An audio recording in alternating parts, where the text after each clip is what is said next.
to go your way. And right now, Todak, they seem to just still be on that.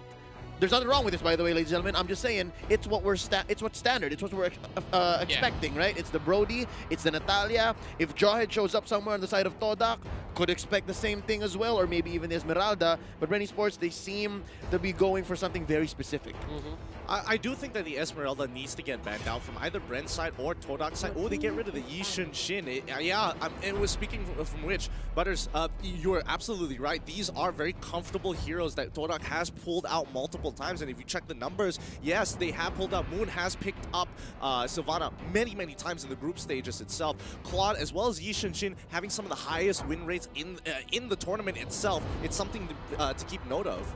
Yeah, and honestly, just tracking back towards that Sylvana ban, we've seen so many of all these other matches that have been played out in the entirety of today's run, and Sylvana has been that sort of the core pick where you can also flex. So now with that being removed, you know, what are great replacements for these two teams?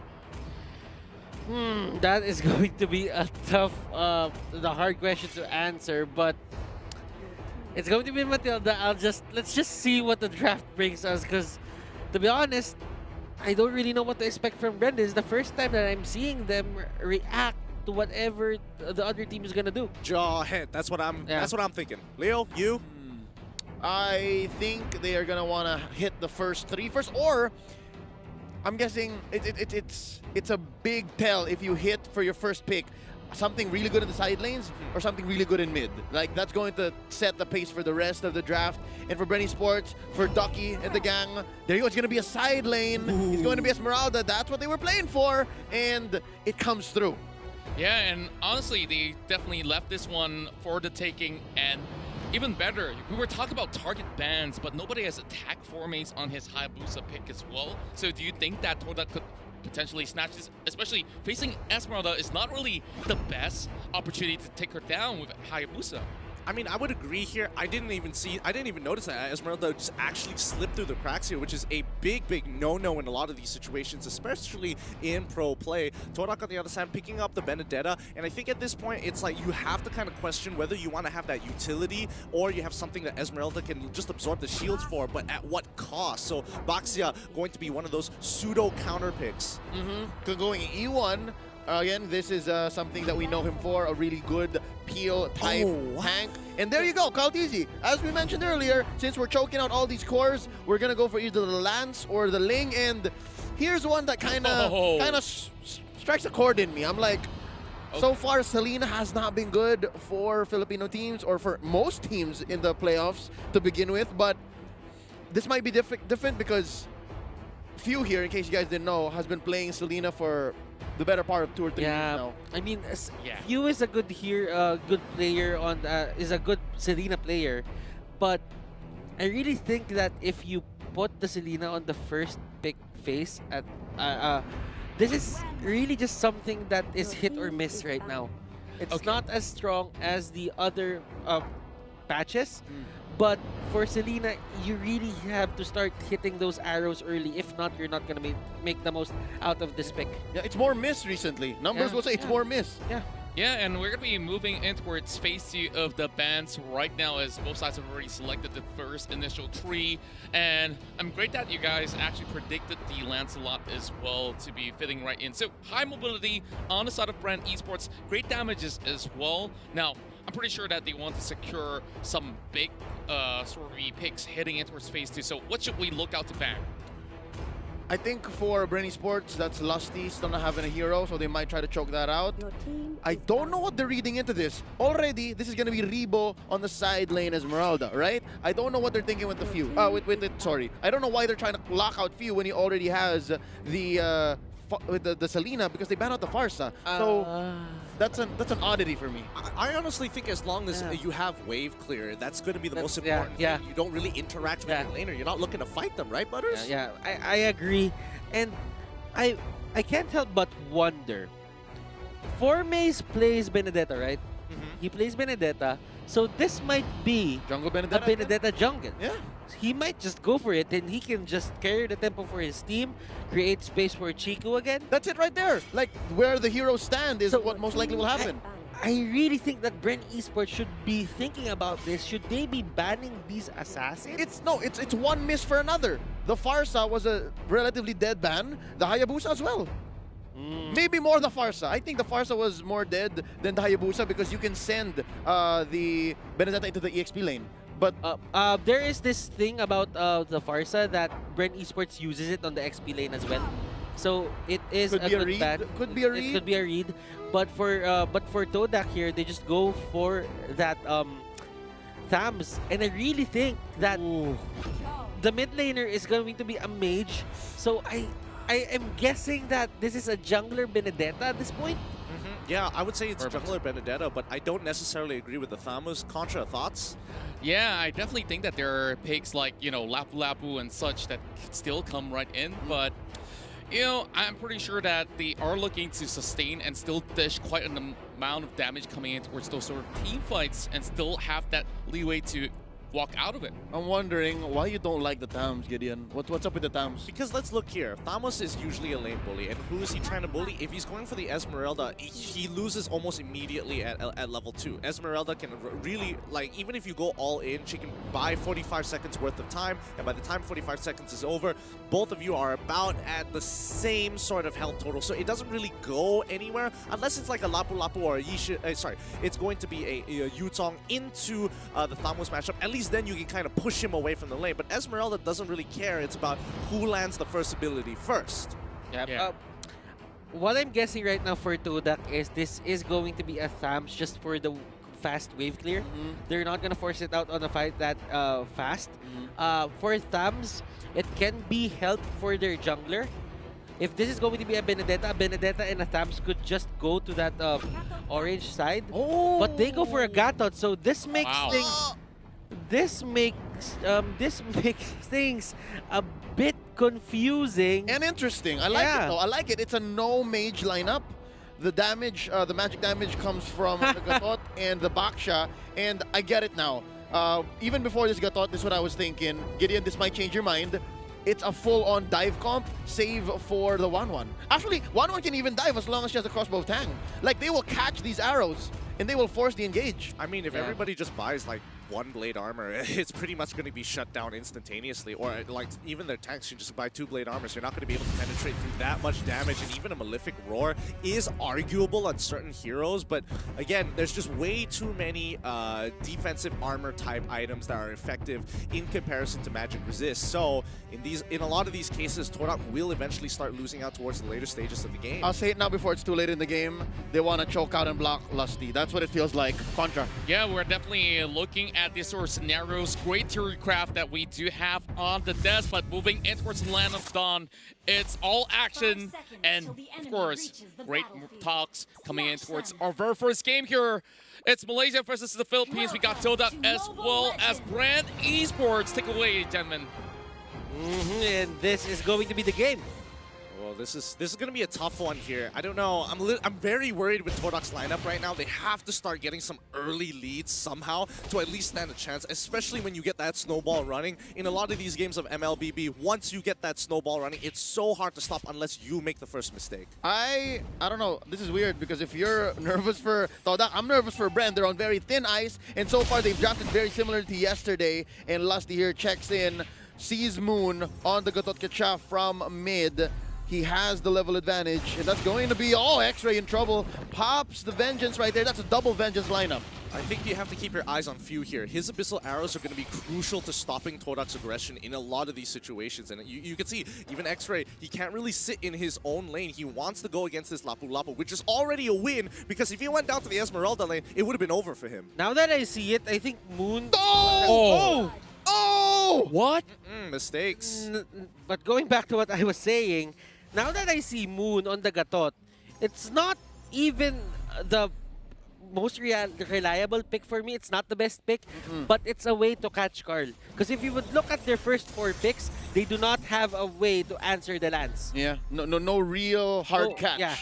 Yeah. And I think more importantly, the taunt is such a powerful ability, especially with a lot of melee heroes on towards the side of Bren here. So if he catches more than 2, you're gonna be like, oh yeah, you're auto attacking me, but you still have to kind of walk up to close that distance instead of a range who just stands still, pew pew pew pew, and you're about 50% HP. Yeah, what I'm looking at here is a relative alternative to Tigreal. Because this could have been the Tigreal, but I think they needed more teeth. So they went with the Gatot, which is, by the way, rocking, Mystery Shop. So yeah, this is literally a mage-type Gatot now. Oh, Lusty spots out Moon. He dashes out. E1 just circling around, looking for the reinforcements. And I think 4 Maze is just about ready. This is going to be a contest on the turtle. This is going to be the first one as well. So let's see how this plays out, especially as a kind of a litmus test to see how Todak will be able to handle this kind of pressure on a neutral objective. And Bren Esports is one team that really likes that first turtle, and they will give it to Carl. So that means Carl right now will have the extra confidence. If it's done and he's not as lethal. So far, Moon on this mage-type Gatot, it's working, like it's a nice deterrent, but only for how long, really? Like as soon as especially Carl pops out, that's a vengeance used right here by X-Ray. Early items, let's see what's going on. Yeah, and I think it's important to see what they're actually going for in terms of build. Moon looks like he's building defensively first, but we don't know if he's going to pick up magic items later on into the game. Yeah, I'm seeing a lot of toughness boots and the magic resistance cloak. But for Carl, he's not really just going for the boots now. He just wants to get extra damage. Oh, here we go. Poissons here by E1, starting the fight off real strong. Lusty taken out already. Carl TZ trying to look for a nice poke, trying to look for some damage, and he finds E1. There's the Phantom execution still locked in. He has that final dash. Thorn Rose. Oh, here comes Avatar the Guardian. The ult saves him, and he goes for a Thorn Rose underneath. Down goes Moon. Few destroys him. Oh, and the crossbow tang. Chiku destroys Rebo, and the fight ends with Todak's head held high. I don't think, well, I think it's a 50-50 between them. The corrosion sight was picked up by Chico mid-fight. That's a good heads-up play for him. But you know what, Todak, they could have left that fight with more, or they could have gone for the better part of the trade, but they just had to lose Moon in the process. Honestly, it's just bad on both sides. I mean, Lusty, he made the first initial mistakes. He took way too much turret aggro. All of a sudden, took 2 shots, bringing down 50 HP. Oh, Moon, he's getting caught. That's gonna be it. Down he goes. The way of the dragon sets up Gatot. Rebo picks up the enchanted talisman as the second turtle of the game comes up. Do note, while the items flashed for a bit earlier, there's a casual deadly blade on Flat TZ. Very, very important to help cull the regen on the side of Todak. And right now, after this turtle, I'm pretty sure Todak's not feeling safe even in their own lane. They're making the most out of the Gatot. They're picking them. They're taking him out just because he's not as tanky as people think he is. Just because he has the mystery shop on him. He has the magic damage, but not really the tankiness. Oh, another way of the dragon catches 4 Maze. Not enough in the parry to save him there. No dashes, and E1 tries to find a target. Stuns Carl TZ underneath the turret. Nice Phantom execution. Concussive blast here by Lusty. Clearing the waves, and there's the Poissons. Will Moon survive? Avatar the Guardian misses all but E1. There was no one home, and X-Ray is in trouble. There's the knockout onto Carl TZ. The revenge kill by Few. It's a 1-for-1. I mean, they're trading up here. Bren Esports doing a really good job, and I feel like Lusty, he heard me. It's like, yeah, I know I made a bad play down bot side, but now I'm making up for it. He's got those 2 picks, and that's what's keeping Bren ahead. Yeah, and what's happening right now is Bren Esports is not taking account of what Chico is doing onto the top lane. Now, he has Swift Boots, he has the Corrosion Sight, he's probably going to go for a DHS anytime soon. Clock of Destiny on Few, that is a good pickup right now. Enchanted Talisman on Rebo, and he's going to get the Calamity Reaper next. I mean, when you're winning like this, especially for Bren's side, they are slightly ahead, just like 1.7k ahead of their opponents here. But in terms of objectives, that's what Todak is looking to play for. Yeah. They're not necessarily looking to make those big plays. They want to play as defensive as possible, while Bren wants to be able to initiate. So it's, again, one of those situations where you've got to be ready for anything. Yep, I like this tug of war. I like this back and forth wherein Bren is thinking, we need kills. We need to make the most of this early game and then convert. While Todak is, you know what, we'll try to slip through the cracks, read between the lines, and take what we can, and so far that's what this one turret lead is all about. Keeping them relatively in the same range, maybe 2,000 below Bren Esports in this 6 minutes and 50 seconds game. Now, third turtle already up. Flapteezy and Kalteezy starting it up. There seems to be no contest in sight, and it looks like the fight is going to be started here by Lusty. Oh, already. That's going to be a dash out by Chiku. Few beads set in by Lusty. Rolling out E1. He catches him. Oh, there's not enough damage. Oh, that's already Moon retreating. Yep, he's getting away from the mid lane, but just look at the rest of the map when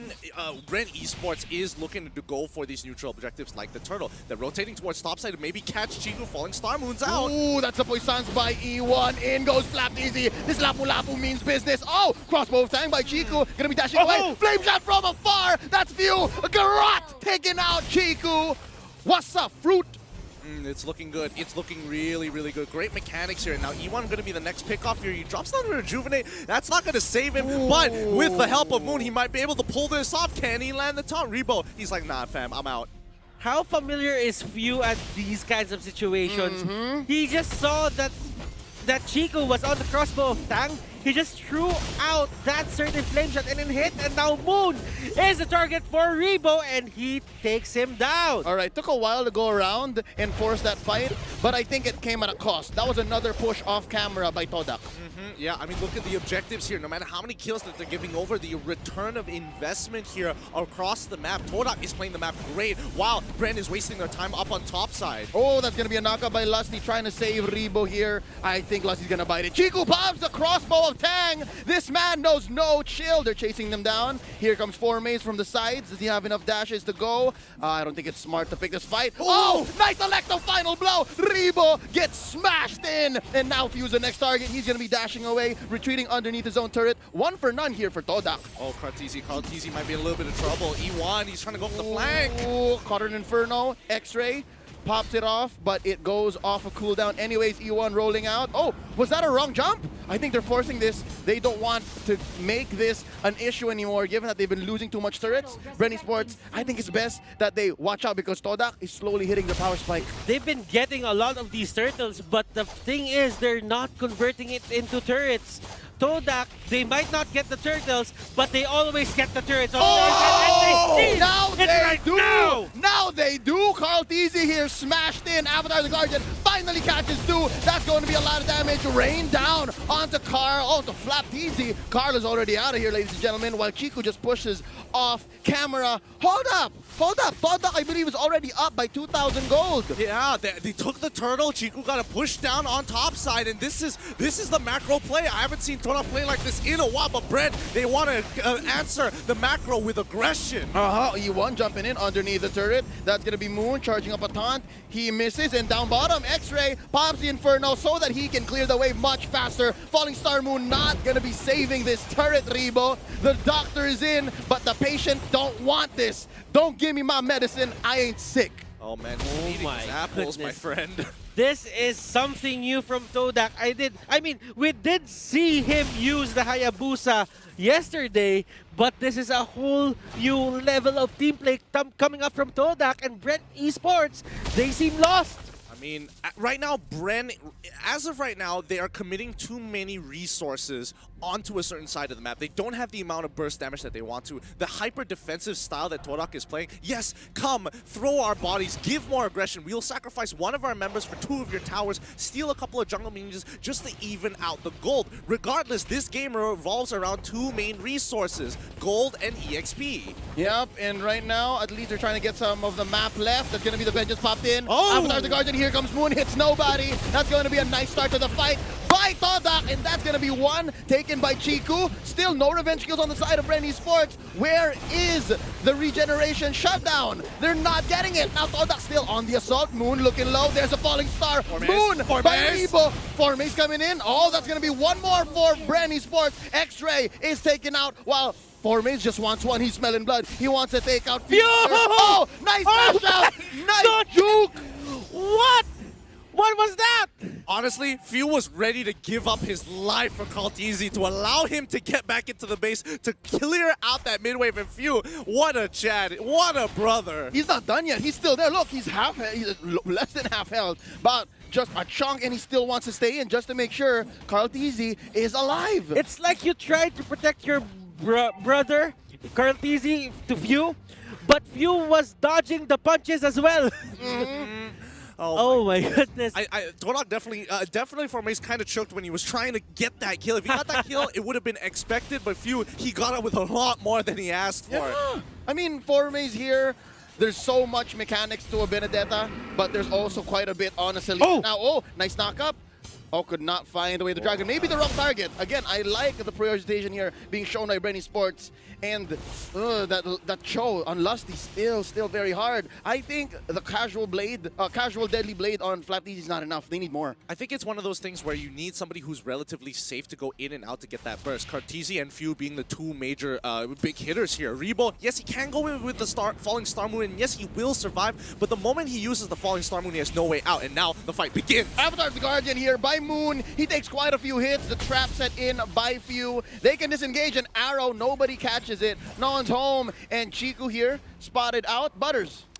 The items on Chico right now, he has the Wind Talker, he has the Demon Hunter sword. This 1-1 is stacked, and I think if there's a timer to pop off, Todak got it right now. Yep, here we go. X-Ray in trouble. That's going to be the Vengeance and the Cauldron Inferno. It's enough for maybe 2 or 3 seconds, but I think Todak has a different idea. We're going to start up Lord, and now it's Lusty who's in trouble. Moon charging up a taunt here. That's going to be fights on about the same front here. That's going to be Crossbow Tang, already triggered by Chiku. They're juggling targets now. The fight is coming to Todak. This is Bren Esports pushing them out of the jungle, and Flat TC looking low. By Caltisi from the back. Rebo destroys Moon, and they are not even done. That's going to be Lancelot taken out by Chico. I'm pretty sure there's a crossbow tank waiting one more time, waiting for it to happen. There's the Electro final blow here by Formaze. He's being chased down by 2, and they're not done. Few is on the run, but hold up. Rebo destroyed here by E1. 2 for 2 so far. Make it 3 for 2. Chico's still alive, and he's fighting the Little Wanderer. Considering how this entire fight went down, Todak actually at a huge disadvantage was able to kite things out against a team like Bren.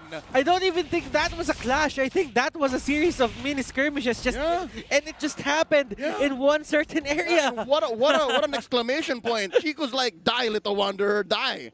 Oh my goodness. This is high-level play. This game. Truly, this is high-level play. It looks messy, though. It's decision trees. Yeah. No, okay, so think about the decision-making that comes into these smaller team fights. Bren, they are up a player. They already took out X-Ray in that process. And now Todak realizing this, okay, what do? E1 needs to kind of protect Chico and start peeling for him. Formaze needs to get into the backline and get those big hitters. And more importantly, Moon was able to buy a lot of space, slowing down Carltese as much as he could until Chico was able to get that crossbow tang off and put the damage into Bren preemptively. I like the idea here for the side of Bren Esports, just get time or just stall time so that X-Ray and Moon won't be as effective as they are now. But still, if you wait, you have to think about Chico. I mean, for Maze, a jungler Benedetta isn't as good in the late game.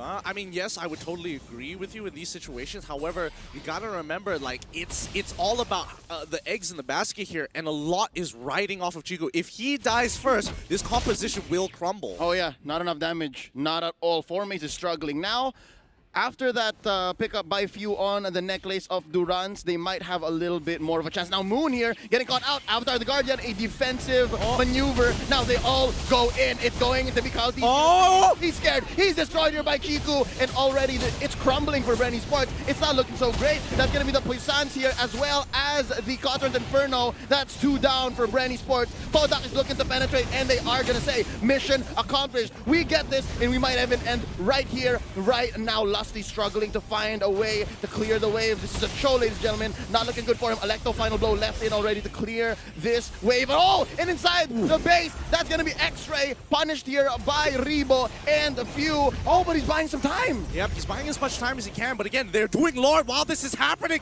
As long as Rebo is on top of X-Ray, they don't realize what's happening at the Lord side. And Lusty sees the opportunity to just steal the Lord, but there is a retribution here for the side of Todak, so that won't really matter. Bren Esports, Carltese now up, and this is by far the first time that I've seen Carltese's Lancelot getting contained in this manner. Pipe dream to even expect that Lord steal, and I gotta agree with you. But Butters, I gotta agree with you. We've been watching Carl Tizzy for years now, and right now, for the first time in a long time, he is really struggling. I mean, he's met with E1 on a box set that's Toys Poissons. He doesn't necessarily have to be there in the fight. He just needs to leave the trail, and Carl Tizzy can't get as much of a heal, even with the killing spree. So you gotta understand, it's not like he's struggling. It's more of both E1 as well as Moon are playing on heroes that are just so frustrating to deal with. Hence the whole draft, right? This is it. They'll just dive in. We'll take everything. You find the ways to answer back. Now, Lord here marching in mid. The mission for Bren Esports, clear the wave. For Todak, finish it right here, right now. 7 minutes in. This is going to be a fight waiting to happen. Oh, already a lot of damage Carl. being put onto Carl. He's destroyed with the dragon. Taking out Chiku, so that's 1-for-1. What's going to be next here? Lord is still alive. Avatar the Guardian catches one. Few trying to deal as much damage as he can. That's going to be Flap Easy taken out by E1. Lusty is still alive. There's not enough damage here. That's going to be it. Todak takes game number 1. Wow. Go! Dak!